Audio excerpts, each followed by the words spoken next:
नमस्कार। आज हम डिस्कस करेंगे HPSSC का प्रीवियस पेपर। HPSSC का प्रीवियस पेपर है, इसका आज हम HPGK का सेक्शन डिस्कस करेंगे और डिटेल से डिस्कस करेंगे ताकि आने वाले एग्जाम्स में आपको हेल्प मिल सके। तो क्वेश्चन नंबर 7 से हम स्टार्ट करेंगे। 7 में पूछा गया है धौलाधार मीन्स, तो धौलाधार से क्या तात्पर्य है। धौलाधार से तात्पर्य है ऑप्शन डी व्हाइट पीक, श्वेत शिखर, इससे तात्पर्य है। अब धौलाधार के बारे में बात करें, अगर डिटेल में आपने नहीं पढ़ा होगा तब आपको यहाँ पर कन्फ्यूजन भी क्रिएट हो जाता है। एक तो धौलाधार का मतलब हो गया व्हाइट पीक यानी कि सफेद शिखर, ठीक है, ये आपको पता चल गया। दूसरा धौलाधार का नाम क्या है, दूसरा धौलाधार का जो नाम है वो है मौलाक पर्वत। धौलाधार को मौलाक पर्वत भी कहते हैं। उसी तरह शिवालिक के बारे में पूछते हैं, तो शिवालिक का क्या नाम है, शिवालिक का नाम है मेनाक पर्वत। मैनाक और मौलाक में कन्फ्यूजन नहीं आपको होना चाहिए। अच्छा, एक और इम्पोर्टेंट क्वेश्चन यहाँ से पूछ लिया जाता है कि धौलाधार जो है वो मुख्य रूप से कौन से डिस्ट्रिक्ट में पड़ता है, तो मुख्य रूप से ये डिस्ट्रिक्ट कांगड़ा के धर्मशाला में पड़ता है। ठीक है, ये आपको पता चल गया। बाकी पीर पंजाल के बारे में अगर इसी तरह का क्वेश्चन पूछ जाए कि मुख्य रूप से किस डिस्ट्रिक्ट में पड़ता है, मुख्य रूप से ये पड़ता है चंबा डिस्ट्रिक्ट में, पीर पंजाल। तो ये सब आप याद रखिए। क्वेश्चन नंबर 8 देखते हैं। यहाँ पर पूछा गया है Lahaul Spiti cover what percentage of total geographical area of Himachal Pradesh. तो लाहौल स्पीति जो है वो हिमाचल प्रदेश के कुल भौगोलिक क्षेत्र का कितना प्रतिशत कवर करता है। ये ऑप्शन डी इसका सही आंसर है, 24.85%। ये क्वेश्चन एलाइड में भी पूछा जा सकता है, जा चुका भी है, और पहले HS में भी पूछा जा सकता है, और हमीरपुर बोर्ड में तो ये पूछा ही गया है। अब देखिए यहाँ से हम बात करें कि हिमाचल प्रदेश का ऐसा कौन सा डिस्ट्रिक्ट है जो सबसे अधिक एरिया कवर करता है, वो है लाहौल स्पीति। अब क्वेश्चन का पैटर्न जो है वो डे बाई डे चेंज हो रहा है। यहाँ पर परसेंटेज में नहीं पूछेंगे, यहाँ पर स्क्वायर किलोमीटर में आपसे पूछ लेंगे लाहौल स्पीति का एरिया, तो वो है 13,841, ये है इसका एरिया। और हिमाचल का एरिया है 55,673। और उसी तरह अगर हम बात करें कि सबसे कम एरिया जो है वो कौन से डिस्ट्रिक्ट का है, तो वो है डिस्ट्रिक्ट हमीरपुर का, वो है 2.01% ये कवर करता है। और in term of square kilometre हम बात करें तो 1118 स्क्वायर किलोमीटर जो है इसका एरिया है। ये भी आपको पता चल गया। और कुछ इंपॉर्टेंट जैसे कि शिमला हिमाचल प्रदेश की राजधानी है, तो इसका आपको पता होना चाहिए। इसका जो है वो है 5131 स्क्वायर किलोमीटर, जो कि पूरे हिमाचल का 9.22% कवर करता है। उसी तरह कांगड़ा की बात कर लें, अगर कांगड़ा को भी जाना जाता है, तो कांगड़ा का जो है वो है 5739 स्क्वायर किलोमीटर, जो कि पूरे हिमाचल का 10.31% कवर करता है। तो ये सब आप यहाँ से याद रखिएगा। अगला क्वेश्चन देखिए, 9 क्वेश्चन में पूछा गया है Pandoh lake is situated in which district. तो पंडोह झील जो है वो कहाँ पर स्थित है। पंडोह झील मंडी डिस्ट्रिक्ट, पंडोह झील जो है वो मंडी में पड़ती है, ऑप्शन सी सही आंसर है। अब ये मंडी में पड़ती है पंडोह झील। अब कई बार पूछ लिया जाता है कि इनमें से कौन सी झील जो है वो मंडी में है। ऑप्शन में पंडोह भी दे देंगे, पौंग भी दे देंगे, और कुछ बच्चे कंफ्यूज हो जाएंगे। याद रखिएगा कि पौंग झील जो है वो कांगड़ा में पड़ती है, पंडोह झील जो है वो मंडी में पड़ती है। पौंग झील को जो है वो महाराणा प्रताप सागर झील के नाम से भी जाना जाता है। और हिमाचल प्रदेश की सबसे बड़ी जो आर्टिफिशियल झील है, मानव के द्वारा बनाई गई कोई झील है सबसे बड़ी हिमाचल की, तो वो है गोविंद सागर झील। बाकी अभी एक एग्जाम हुआ था उसमें नाको लेक पूछ ली थी, तो नाको लेक कहाँ पर है, किन्नौर में स्थित है। नाको लेक के बारे में भी याद रखिए। क्वेश्चन नंबर 10 देखिए। 10 में पूछा गया है Banganga is a tributary of which river of Himachal Pradesh. Banganga जो है वो हिमाचल प्रदेश की किस नदी की सहायक है। बाणगंगा जो है वो किसकी सहायक है, बाणगंगा ब्यास की सहायक है, ऑप्शन ए सही आंसर है। अब बाणगंगा ब्यास की सहायक है, ये बात सही है। ब्यास की और भी सहायक नदियां हैं। अभी एक एग्जाम में पूछा गया था कि बिनवा किसकी सहायक है, तो बिनवा ब्यास की सहायक है। उसी तरह बाणगंगा ब्यास की सहायक है।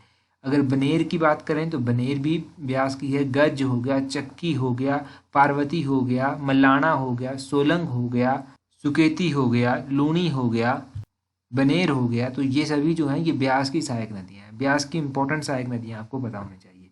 बाकी ब्यास का वैदिक नाम भी आपको पता होना चाहिए। तो ब्यास नदी का वैदिक नाम है अर्जिक्या, इसका वैदिक नाम याद रखिएगा। ब्यास नदी निकलती कहाँ से है, तो ये रोहतांग दर्रे के समीप जो है वो कहीं से निकलती है। तो ये क्वेश्चंस आपको कंटिन्यूसली रिवाइज करते रहना चाहिए ताकि एग्जाम में हेल्प मिल सके। क्वेश्चन नंबर 11 देखिए। The first airport of Himachal Pradesh was constructed at which place in Himachal Pradesh. तो हिमाचल प्रदेश का जो पहला एयरपोर्ट है वो कहाँ पर कंस्ट्रक्ट किया गया है। अब एयरपोर्ट्स की बात करें तो देखिए अभी एक एग्जाम में क्या क्वेश्चन पूछा गया था उसको तो हम डिस्कस करेंगे। तो इसका सही आंसर है option C, Bhuntar airport. Bhuntar airport जो है वो ये जो है सर्वप्रथम पहला एयरपोर्ट था। अगर इसी तरह एयरपोर्ट्स की बात की जाए तो देखिए एयरपोर्ट्स की श्रेणी में एक क्वेश्चन अभी एग्जाम में पूछा गया था कि कौन सा एयरपोर्ट जो है वो 1989 में बना है। तो गग्गल एयरपोर्ट जो है वो 1989 में पड़ा है और गग्गल एयरपोर्ट डिस्ट्रिक्ट कांगड़ा में पड़ता है। जुबरहटी एयरपोर्ट कहाँ पर है? ये डिस्ट्रिक्ट शिमला में पड़ता है। और भुंतर एयरपोर्ट कौन से डिस्ट्रिक्ट में पड़ता है? ये डिस्ट्रिक्ट कुल्लू में पड़ता है। ये तो हो गया एयरपोर्ट्स के बारे में। अगर रेलवे की बात करें इसी तरह से, तो हिमाचल प्रदेश में जो है वो कालका शिमला रेलवे लाइन जो था वो 1903 में इनॉग्रेट की गई थी। इसमें टोटल टनल्स हैं 103, अभी एक टनल टूट गई है तो वो 102 रह गई हैं। बाकी इस टनल का जो यूनेस्को की हेरिटेज लिस्ट में इसको शामिल किया गया था वो 2008 में किया गया था। पठानकोट जो जोगिंद्रनगर रेलवे लाइन है वो 113 किलोमीटर लंबी रेलवे लाइन है। इसकी कंस्ट्रक्शन 1926 में स्टार्ट हो गई थी और 1929 में कंप्लीट हो गई थी। तो ये आप इन दो रेलवे लाइंस के बारे में याद रखिए। आगे पूछते हैं, ये Badal glacier is located in which mountain range of Himachal Pradesh. काफ़ी अच्छा क्वेश्चन पूछा है कि बादल ग्लेशियर जो है वो कौन सी पर्वत श्रेणी में पड़ता है। तो बादल ग्लेशियर जो है वो पीर पंजाल पर्वत श्रेणी में पड़ता है। ऑप्शन सी जो है क्वेश्चन नंबर 12 का सही आंसर है। अब बादल सुन के आपके मन में एक क्वेश्चन ये भी आया होगा कि बादल तो आपने कहीं ना कहीं पर पढ़ा है। अब जिन लोगों को याद आ गया उनको पता चल गया होगा कि रावी की सहायक नदी है एक बादल। तो रावी कहाँ पर बहती है? रावी चंबा में बहती है। और मैंने बताया था आपको कि पीर पंजाल मुख्य रूप से चंबा में पड़ता है। तो इस तरह से क्वेश्चंस को कनेक्ट करना होता है अगर क्वेश्चंस आपको नहीं आते, और इसके लिए इम्पॉर्टेंट है कि कंटिन्यूसली हम रिवाइज करते रहें। अब यहाँ से ग्लेशियर्स की बात कर लेते हैं। हिमाचल प्रदेश के जो इम्पोर्टेंट ग्लेशियर हैं, हिमाचल प्रदेश का सबसे बड़ा ग्लेशियर आपको पता है बड़ा शिगरी ग्लेशियर है। हिमाचल प्रदेश में जो है वो म्यार ग्लेशियर है। ये कहाँ पर स्थित है? तो म्यार ग्लेशियर लाहौल स्पीति में पड़ता है। गेफांग ग्लेशियर कहाँ पर है? ये भी लाहौल स्पीति में पड़ता है। तारागिरी ग्लेशियर कहाँ पर है? ये भी लाहौल स्पीति में पड़ता है। और सोनापानी ग्लेशियर कहाँ पर स्थित है? तो सोनापानी ग्लेशियर भी लाहौल स्पीति में पड़ता है। उसी तरह और क्वेश्चंस जो पूछे जाते हैं वो ये पूछे जाते हैं कि इनमें से कौन सा ग्लेशियर जो है वो भागा वैली में पड़ता है। तो भागा वैली में जो ग्लेशियर्स पड़ते हैं उनमें लेडी ऑफ केलोंग आता है, इनमें मुकीला आता है, इनमें मिलांग आता है। एक क्वेश्चन ये भी पूछा जाता है कि लेडी ऑफ केलोंग क्या है? तो लेडी ऑफ केलोंग एक ग्लेशियर है। तो ये सब आपको ऐसे याद रखना है। आगे क्वेश्चन नंबर 13 देखिए, यहाँ पर पूछा गया है Phulaich festival is celebrated in which district of Himachal Pradesh. तो फुलैच त्यौहार किन्नौर में मनाया जाता है। ऑप्शन डी इसका सही आंसर है। अब फुलैच फेस्टिवल तो किन्नौर में मनाया जाता है। और भी कुछ फेस्टिवल्स हैं जो हिमाचल प्रदेश के इंपॉर्टेंट हैं, जैसे कि गोची फेस्टिवल हो गया। गोची फेस्टिवल लाहौल स्पीति में मनाया जाता है। हालदा फेस्टिवल लाहौल स्पीति में मनाया जाता है। मिंजर मेला चंबा में लगता है और मिंजर मेला जो है वो सेकंड संडे ऑफ सावन मंथ को लगता है और थर्ड संडे ऑफ सावन मंथ को ये समाप्त हो जाता है। एक फेस्टिवल फेयर जो है ऐसा है जो काफ़ी टाइम से पूछा जा रहा है, वो है गसोटा मेला। गसोटा मेला जो है वो हमीरपुर में लगता है। नेक्स्ट क्वेश्चन देखते हैं। अच्छा, उससे पहले अगर अभी तक आपने हमें टेलीग्राम पर ज्वाइन नहीं किया है तो टेलीग्राम का लिंक नीचे डिस्क्रिप्शन बॉक्स में दिया गया है। टेलीग्राम के अलावा आप हमें इंस्टाग्राम और फेसबुक पर भी ज्वाइन कर सकते हैं। एक नया चैनल इंट्रोड्यूस किया है, उसमें भी आप हमें सब्सक्राइब कर सकते हैं।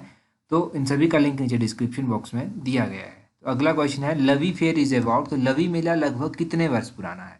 ये क्वेश्चन भी जो है वो 2-3 बार एग्जाम में पूछा गया। तो लवी मेला जो है वो लगभग 300 वर्ष पुराना है। ऑप्शन सी जो है इस क्वेश्चन का सही आंसर। अब लवी मेला मनाया कहाँ पर जाता है? ये बुसहर में मनाया जाता है। बुसहर में मनाया जाता है। बुसहर की स्थापना किसने की थी? प्रद्युम्न के द्वारा बुसहर की स्थापना की गई थी। बुसहर के अंतिम राजा कौन थे? बुसहर के अंतिम राजा थे राजा पदम सिंह। अब ये लवी मेला किसके द्वारा स्टार्ट करवाया गया था बुसहर में? तो ये जो लवी का मेला है ये बुसहर में स्टार्ट कराया गया था राजा केहरी सिंह के द्वारा। राजा केहरी सिंह को अजानुबाहु भी कहा जाता था और औरंगजेब ने जो था वो राजा केहरी सिंह को छत्रपति की उपाधि भी जो था वो दी थी। तो ये बेसिक क्वेश्चन है, अभी तक तो आपको याद हो गए होंगे। अगला क्वेश्चन देखिए 15 क्वेश्चन। ओरिजिनली जमलू देवता वॉज। तो मूलतः जमलू देवता थे। तो अगर मूलतः जमलू देवता की बात करें तो क्वेश्चन नंबर 15 का ऑप्शन बी ऋषि जगदम्बनी जो है वो सही आंसर होगा। तो ऋषि जमदग्नि जो है वो सही आंसर है इसका। अब जमलू देवता की बात करें तो जमलू देवता जो है वो मलाना में पूजे जाते हैं। मलाना कहाँ पर है? मलाना डिस्ट्रिक्ट कुल्लू में पड़ता है। इसकी जो डेमोक्रेसी है वो सबसे पुरानी है, लोकतंत्र इसका सबसे पुराना माना जाता है। और मलाना एक सहायक नदी भी है व्यास की, ये भी याद रखिए। मलाना हाइड्रो पावर प्रोजेक्ट भी है। और ये जो मलाना एक परियोजना जो है वो 86 मेगावाट की है और इसको एग्जीक्यूट किया जाता है मलाना पावर कंपनी लिमिटेड के द्वारा। ये आप याद रखिए मलाना के बारे में। अगला क्वेश्चन देखिए क्वेश्चन नंबर 16। यहाँ पर पूछा गया है which temple is known as Ellora of Himachal Pradesh. तो एलोरा और अजंता, एलोरा किसको कहा जाता है? एलोरा कहा जाता है मसरूर टेम्पल को। ऑप्शन डी सही आंसर है। मसरूर टेम्पल को तो एलोरा कहा जाता है। अजंता किसको कहा जाता है? अजंता जो है वो ताबो मोनेस्ट्री को कहा जाता है। और ताबो मोनेस्ट्री की अगर बात करें तो 1996 में जो था वो ताबू मोनेस्ट्री को बने हुए 1000 वर्ष पूरा हो गया था। और मसरूर रॉक कट टेम्पल की बात करें तो ये टेम्पल कहाँ पर स्थित है, ये डिस्ट्रिक्ट कांगड़ा में पड़ते हैं। और अगर ऑप्शंस की बात करें तो नैना देवी मंदिर बिलासपुर में स्थित है, ब्रजेश्वरी मंदिर डिस्ट्रिक्ट कांगड़ा में स्थित है, और मरिकुला देवी मंदिर कहाँ पर है, ये मंदिर लाहौल स्पीति में पड़ता है। साथ में इन टेम्पल्स के बारे में भी याद रखिए। आगे क्वेश्चन देखिए, आगे क्वेश्चन है Tayul gompa was built in which year. तो तायुल गोम्पा जो था वो कौन सी शताब्दी में बना था, कौन सी सदी में बना था। तायुल गोम्पा जो था वो 17th सेंचुरी में बना था। ऑप्शन डी इसका सही आंसर है। तायुल गोम्पा कहाँ पर स्थित है, ये लाहौल स्पीति में पड़ता है। और इसी तरह लाहौल स्पीति में एक तो ताबो मोनेस्ट्री हमने बात अभी की है इसके बारे में, कारदंग गोम्पा भी लाहौल स्पीति में पड़ता है, और सचूर गोम्पा भी लाहौल स्पीति में पड़ता है। अभी एक एग्जाम हुआ था, कल परसों एक एग्जाम हुआ था, उसमें क्वेश्चन पूछ लिया कि जांगी मोनेस्ट्री कहाँ पर स्थित है। तो जांगी मोनेस्ट्री कहाँ पर स्थित है, ये किन्नौर में स्थित है, और रिकांगपियो के समीप जो है वो स्थित है। तो रिकांगपियो नाम याद रखना है, जांगी मोनेस्ट्री नाम याद रखना है, क्योंकि किन्नौर का हेडक्वार्टर भी एग्जाम में पूछा था। तो किन्नौर का हेडक्वार्टर कहाँ पर है, तो ये रिकांगपियो में किन्नौर का हेडक्वार्टर जो है वो पड़ता है। उसी तरह अलग अलग डिस्ट्रिक्ट हिमाचल प्रदेश में है, उनके हेडक्वार्टर तो आपको पता होंगे, उनकी बिल्कुल कॉमन है। पर कन्फ्यूजन एक जगह हो जाता है कि कांगड़ा का हेडक्वार्टर कहाँ पर स्थित है। तो काफ़ी बच्चे कांगड़ा का हेडक्वार्टर कांगड़ा में ही करके आते हैं। कांगड़ा का हेडक्वार्टर धर्मशाला में पड़ता है, धर्मशाला याद रखिएगा। उसी तरह लाहौल स्पीति का हेडक्वार्टर पूछ लिया जाए तो लाहौल स्पीति का हेडक्वार्टर केलोंग में स्थित है, केलोंग नाम याद रखिएगा। बाकी तो मुझे लगता नहीं कि डिस्कस करने की ज़रूरत है, क्योंकि बाकी कॉमन है। तो ये सब आज हमने डिस्कस किया। So that's all for today. Thank you very much for watching and listening it very patiently.